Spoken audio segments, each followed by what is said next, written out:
Hey everyone, I want to talk about something important today because it's time to get back to our roots around free expression on Facebook and Instagram. I started building social media to give people a voice. I gave a speech at Georgetown 5 years ago about the importance of protecting free expression, and I still believe this today. But a lot has happened over the last several years. There's been widespread debate about potential harms from online content.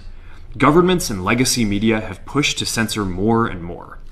A lot of this is clearly political, but there's also a lot of legitimately bad stuff out there. Drugs, terrorism, child exploitation. These are things that we take very seriously, and I want to make sure that we handle responsibly. So we built a lot of complex systems to moderate content. But the problem with complex systems is they make mistakes.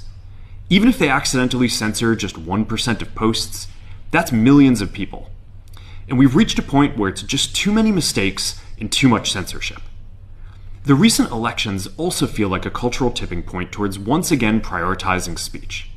So we're going to get back to our roots and focus on reducing mistakes, simplifying our policies, and restoring free expression on our platforms.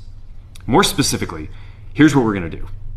First, we're going to get rid of fact checkers and replace them with community notes similar to X, starting in the US.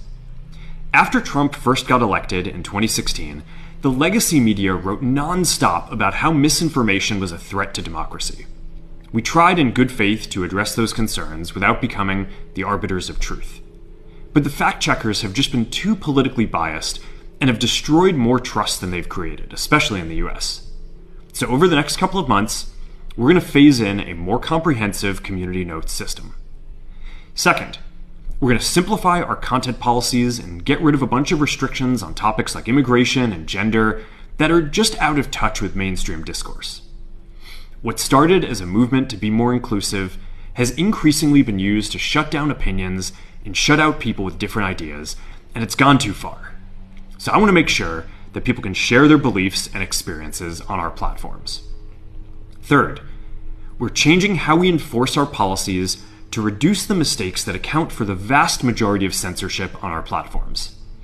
We used to have filters that scanned for any policy violation. Now, we're going to focus those filters on tackling illegal and high-severity violations.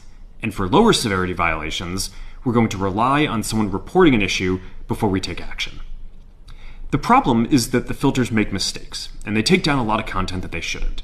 So by dialing them back, we're going to dramatically reduce the amount of censorship on our platforms. We're also going to tune our content